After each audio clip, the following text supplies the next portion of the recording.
Olá pessoal, agora vamos a calcular a área de uma superfície paramétrica. Ok?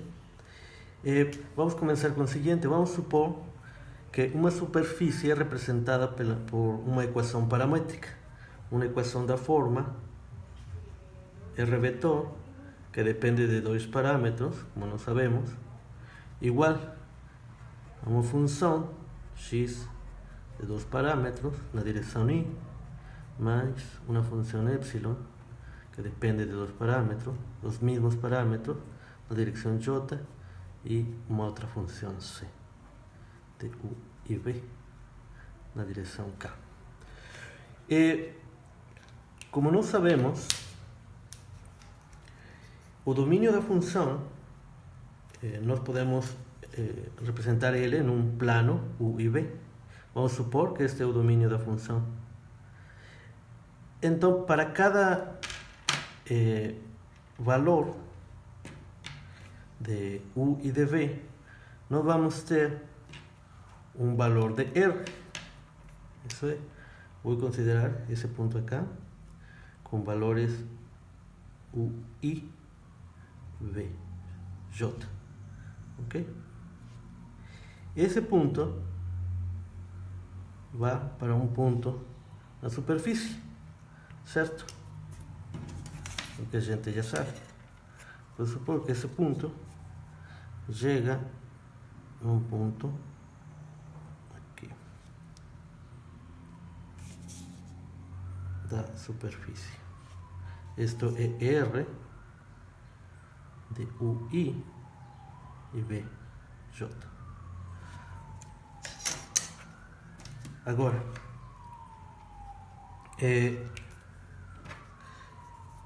se nós fixamos o I, por exemplo, seria aqui,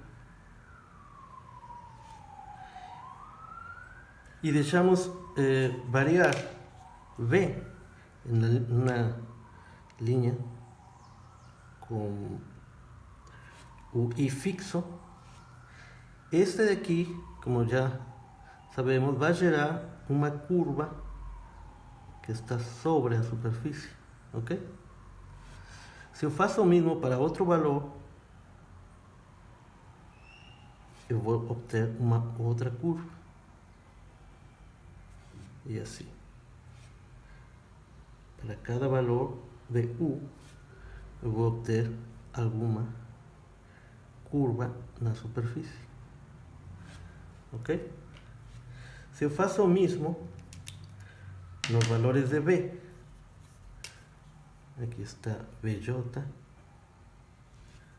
fixo V e deixo variar U, então no domínio vou ter uma reta, e essa reta vai gerar uma curva dentro da superfície, sobre a superfície. E outra linha vai gerar alguma outra curva que está na superfície, e assim eu vou ter curvas. Ok? Agora, nós já sabemos que neste ponto podemos calcular um vetor tangente à curva inversa, e outro vetor tangente na curva que coloquei em vermelho, ok? Vou chamar a este pequeno paralelogramo de S e J. Esse pequeno paralelogramo vai ter área, e a área do paralelogramo S e J nós podemos aproximar como a área do paralelogramo formado por os vetores tangentes, ok? Que seria U, R, U, produto vetorial, se vocês lembram, V. Se vocês lembram, quando nós temos um produto vetorial entre dois vetores e calculamos o comprimento, esse daqui é a área de este paralelogramo. Nos vamos a ajustar esta área con o comprimento de estos de aqui, ok, do quadrado. Então isso vezes delta U delta V, ¿sí? E assim vou obter uma aproximação para este pequeno quadrado ou esse pequeno paralelogramo. Se eu faço o processo de somar todos esses pequenos paralelogramos e calcular o limite quando eles são muito pequenos, eu vou obter o que a gente conhece como integral. Este aqui, desculpen, seria a área do paralelogramo.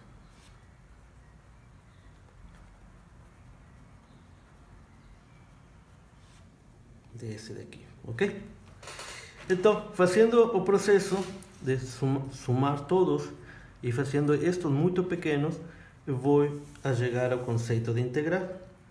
E eu só vou escrever a definição, ok? Então, para uma superfície paramétrica S, dada pela equação vetorial que temos aqui, R, que depende dos parâmetros, onde o domínio é D, a área da superfície que é representada por essa função vetorial é isto aqui. É a integral dupla do comprimento do produto vetorial entre os vetores tangentes, ok? DDA, nesse caso é DDU, DDB, vezes DDB.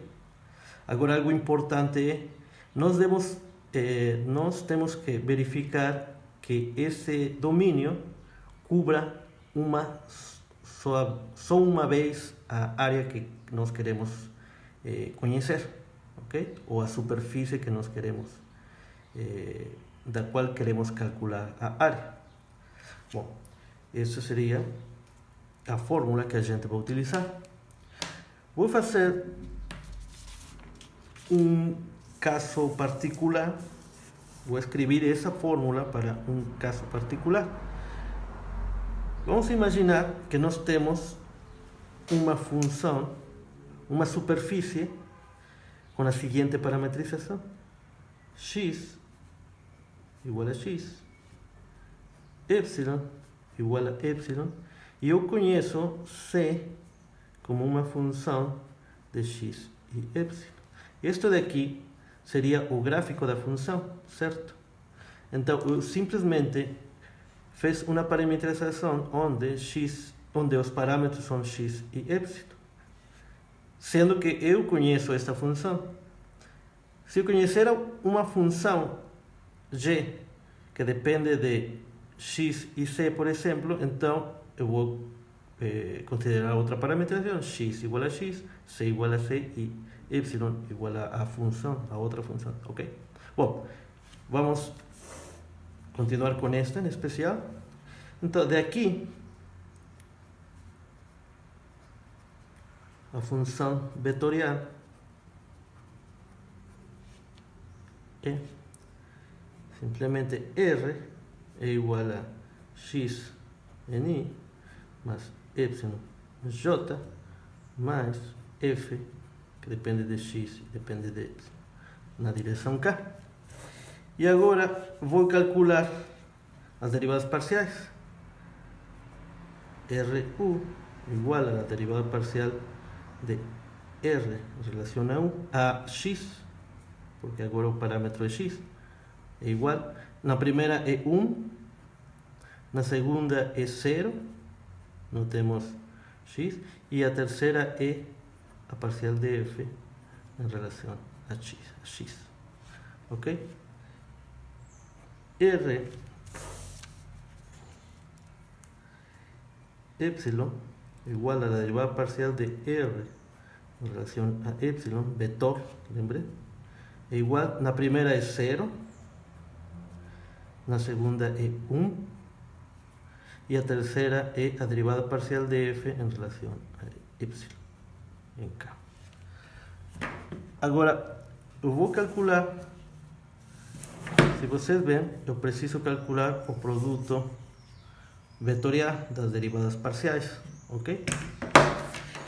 Então, neste caso, Rx, produto vetorial, Ry é igual a IJK. E a primeira derivada parcial tem componentes 1, 0, e a derivada parcial de f em relação a x. Na segunda é 0, 1, e a derivada parcial de f em relação a y. Ok? E o resultado é simples. Na direção y é esse daqui vezes esse daqui, que é 0, menos esse daqui vezes esse daqui. Me queda menos da parcial de f em relação a x em y. Na segunda, o j é menos da fórmula, e é este vezes este, e esse daqui vezes 0. Então fica com parcial de f em relação a y em j. Okay. E em K, na última componente, é este vezes este, mais K. Ok? Então, agora vou calcular o comprimento.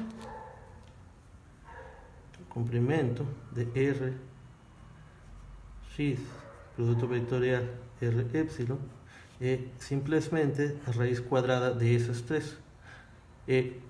Essa é 1, a componente é 1, então fica como 1 quadrado, que é 1, mais os quadrados de este daqui, que é parcial de f em relação a x, quadrado, mais o quadrado da segunda componente. Este é negativo, mas vamos calcular o quadrado, então fica como positivo, de f em relação a y. Ok? E assim vamos chegar à fórmula quando nós conhecemos a função f de x e y. Okay? Esse é a de s é igual a la integral sobre o domínio, e essa vez o produto vetorial é a raiz de 1 mais a derivada parcial de f em relação a x quadrado, mais a derivada parcial de f em relação a y quadrado. Todo dentro da raiz, ok? DDA.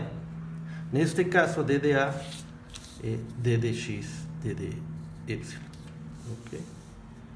Então, quando nós conhecemos